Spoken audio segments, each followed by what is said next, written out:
Tonight, right as America votes, Diane Sawyer reports live from ABC's Times Square election headquarters with all the breaking new details from inside the campaigns on a special World News with Diane Sawyer. Then don't miss ABC Election Night 2012. And a big hello to all of our fans online. We thank you for finding us here. I'm Paula Ferris. And I'm Rob Nelson with the top stories on this Tuesday, November 6th, Election Day. Finally, it is here, Election Day. This morning, of course, as we said, it is the end of the campaign, Election Day 2012, after more than 500 days of campaigning. It all comes down to today, and the candidates still appear to be very much in a dead heat. The president is ahead by a few points, according to our latest ABC News Washington Post tracking poll. Last night, they went down to the wire, campaigning in state after state, trying to bring their message to any voter that still might not be sure who they're voting for. Hard to believe any of those folks may be left. But the president and first lady arrived early this morning in Chicago. They're spending the night at their house in Hyde Park, where they will be watching the returns. Overnight, we've got another indication just how close the race is. The results are in from tiny Dixville Notch, New Hampshire.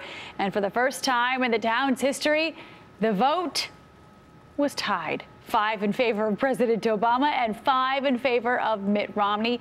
Getting to the polls at midnight has been a tradition for the town since 1948. Quick math tells us that's been going on for 64 years. Long night ahead, if that's any indication, right? And while the voters in Dixville Notch were early, they were far from the first. A record number of Americans, about 46 million, cast ballots in early voting this year. That's more than 1 out of every 3 voters. In Ohio and Florida, lawsuits are being prepared already over allegations of fraud and voter suppression. So there really is no clear understanding just yet as to when we'll actually know who won and when all this will be over. Maybe by Christmas or the inauguration? Wishful thinking. Well, there are more steps forward in the recovery from Sandy. The World Trade Center Memorial Site reopens to the public today now that damage from the storm's been taken care of. The federal government is making millions available to those who have lost their homes, and the USDA is sending $1 million of food to the hard-hit region. They need the help. That's yes, good. They do.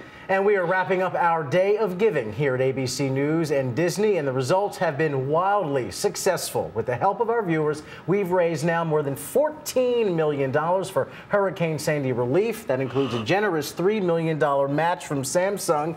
And of course, all the money goes to the Red Cross, which has done so much already to help. Thank you, everybody who donated yesterday. Great news. And so many of those donations were just $10 donations, and see what happens. It could just snowball, one donation after the next. Whatever you can give, the need is here. Yeah, the need is great. And you can get more news anytime at abcnews.com. I'm Paula Ferris. And I'm Rob Nelson. Thanks for watching. And please go be heard, go vote, and maybe we'll have some results for you tomorrow.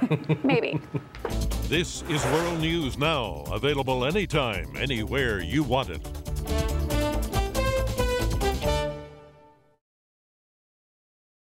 Tomorrow, the morning after America votes, more Americans turn here. George Stephanopoulos, ABC News, live from ABC's Times Square election headquarters with new details and what it all means for you on Good Morning America tomorrow on ABC.